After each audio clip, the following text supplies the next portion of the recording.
question, je peux parler. Oui, Denis. Jusqu'à quel point on peut pousser le contact, le questionnement avec le contact? Pardon? Tantôt, je pense que tu as dit forcer le contact. Forcer le contact avec la lumière? C'est quoi? Ce que ça veut Forcer dire? le contact avec la lumière, c'est bien ce que je viens de faire. Exactement ça. Moi, là, indirectement, je suis sorti de la salle, puis quand je suis sorti de la salle, je n'étais déjà pas d'accord avec ce qu'elle a dit. Mais j'ai beaucoup de respect pour l'homme. Puis je vais permettre n'importe quoi qui peut être dit. Même si c'est sur mon territoire. Je m'en calisse, même si c'est ma conférence. Louise n'est pas ici ce soir, il y a une raison pourquoi elle n'était pas ici. Parce qu'elle n'est pas là pour protéger ma conscience. Normalement, elle fait ça pour protéger ma conscience. Il ne se produit pas des choses comme ça. Indirectement, forcer le contact. Fait que je reviens à l'intérieur, puis j'apprends qu'effectivement, la conférence n'a pas été enregistrée. Je ne suis pas en colère. Je vis aucune colère. Je vis une constatation. Je dis, ah ben, ça va bien, Jean? Puis j'ai dit, ouais. Il dit, je comprends pas. J'ai dit, est-ce que tu connais assez bien ton affaire? Il dit, je la connais assez bien, mon affaire. Lui, il force son contact un petit peu, puis il est ici. Il dit, Marc, ou il n'a pas dit Marc, mais il dit, il y a des entités qui se sont travaillées. J'ai dit, c'est exactement ça. Une conscience avertie. Donc, forcer le contact, ça veut dire quand il se passe quelque chose de vraiment, vraiment occulte, vous devez questionner qu'est-ce qui s'est passé.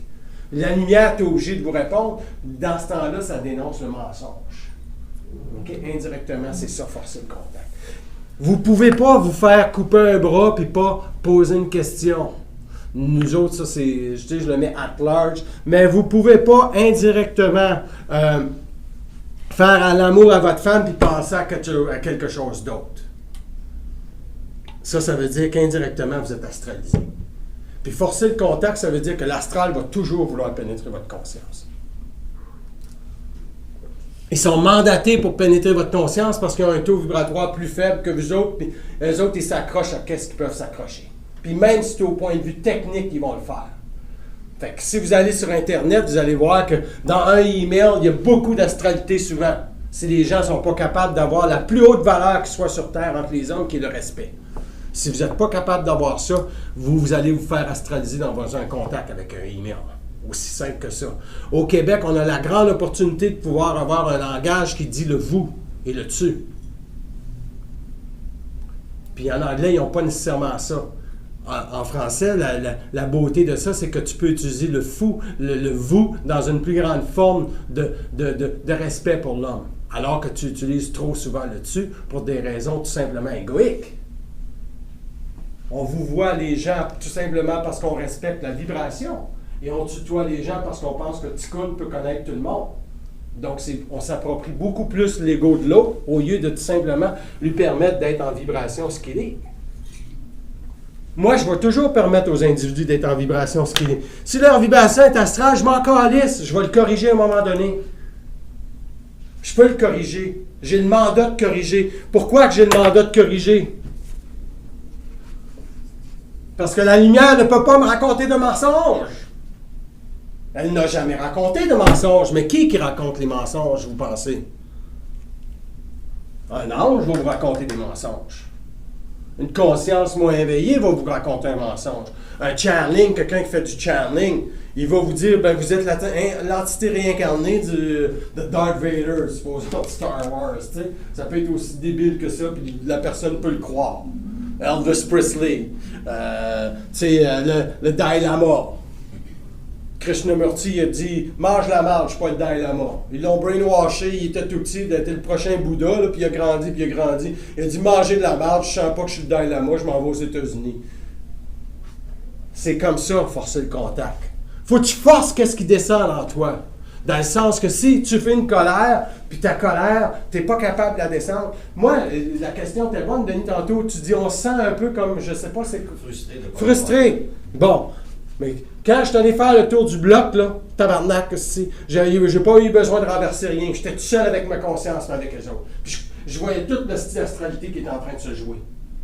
C'est sûr qu'indirectement, ils t'ont dit « Pourquoi tu ne l'as pas fait en conférence, ça? Tu aurais pu tasser tout ça. » Il y a un mandat à chaque vibration. Moi, j'aurais pas pu faire ça parce que j'aurais jamais donné de la place à Pierre pour faire ce qu'il était supposé faire. Pour vous montrer encore qu'une fois que l'individu, l'homme peut être utilisé à n'importe quel temps, même s'il est très, très près de quelqu'un qui a une conscience éclairée du mensonge occulte sur la conscience des hommes. C'est clair, ça? Hein?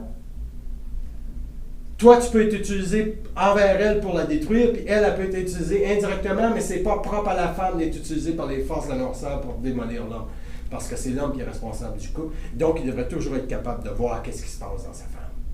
L'homme, c'est celui qui va faire la guerre à l'occulte. Il ne fera pas la guerre à sa femme. Il va faire la guerre à l'occulte. Moi, je la fais, la guerre à l'occulte. Mais si je suis seul pour la faire, la guerre à l'occulte, comme là, Louise n'a pas ici, c'est elle normalement qui s'occupe de la porte, elle a le mandat cosmique ou psychique ou le mandat de Tintin à page 10 aussi, de faire que, bon, ben Marc, il peut donner ses conférences, puis ça va bien aller. On se crée ce mandat. Mais celui qui donne la conférence doit savoir indirectement qu'elle joue un rôle. Comprenez-vous? Bien occulte, la vie. Bien occulte. Puis ça ne devient pas occulte pour un initié pour la simple et unique raison qu'il va toujours parler. Si tu l'empêches de parler, il est fait à l'os. OK? Mais si tu lui permets de parler indirectement, tu lui donnes l'autorisation de voir à travers tes yeux si toi tu ne vois pas. Puis je vous demande de poser des questions parce que c'est ça que je vous demande de faire ce soir. Je peux voir à travers vos yeux selon ce que vous savez de vous autres-mêmes. Si vous ne voulez rien savoir de vous autres-mêmes, c'est parfait. La conférence est finie. Si vous n'avez aucune question, la conférence après fin de suite. C'est aussi simple que ça. Ça ressemble comme si tu challengeais la salle. Oui, parce que je force le contact. C'est bon, hein? Ouais, le contact, ça ne sera pas perçu comme challenger. Oui, ça va l'être perçu comme challenger. Ça va être perçu aussi comme une menace. Mais c'est celui qui vit le contact qui sait qu'est-ce qu'il fait. Télépathique avec la lumière. Vous allez dire, ben tabarnak, comment ça qu'il peut nous challenger, puis après ça, il vient nous dire qu'il vient nous challenger, puis c'est pas ça. Je veux vous faire voir exactement, à quelque part, que la lumière, c'est pas donné. Si tu le forces pas, tu ne pourras pas être amené au pied du mur. Hein, Michel? Si on ne t'amène pas au pied du mur, je te dis, il est là le parachute, t'as qu'à le mettre, puis saute, tu vas sauver ta vie. Mais Michel, il va dire, quand est-ce que je le mets, le parachute? Mais je dis, Chris, mets-le tout de suite, puis après ça, tu vas pouvoir sauter. J'y fais voir qu'est-ce qu'il est supposé faire, puis là, il va sauter. Mais là, il me demande indirectement, je suis supposé te poser des questions? Oui, mets le parachute, puis tu vas les avoir les questions une fois que tu as le parachute. Parce que là, tu es prêt à sauter. Pose pas des questions en l'air. Si tu n'as pas de questions indirectement, ils ne descendront pas. Ça, c'est une belle question que tu viens de poser là. Parce qu'elle remet tout en focus la capacité de l'homme de parler et de dire et d'expliquer quelle est sa vibration. Il ne faut pas que ça reste occulte, ça, Denis. Tu sais, tu as posé la question, pourquoi que... ouais, mais des fois, on est frustré. Tu es obligé d'avoir une réponse là-dessus. C'est pourquoi? Parce que je suis certain qu'indirectement, à quelconque niveau, tu vis ça. Puis tu as le droit de savoir quelle est la diffusion d'énergie à travers ces plans-là occultes, pour que ça ne soit plus occulte pour toi. Parce que moi, vous dire une chose, s'il y a quelqu'un d'intelligent, c'est bien lui. Mais s'il y a quelqu'un qui ne connaît pas la force de la vibration qui descend dans des corps, c'est lui aussi.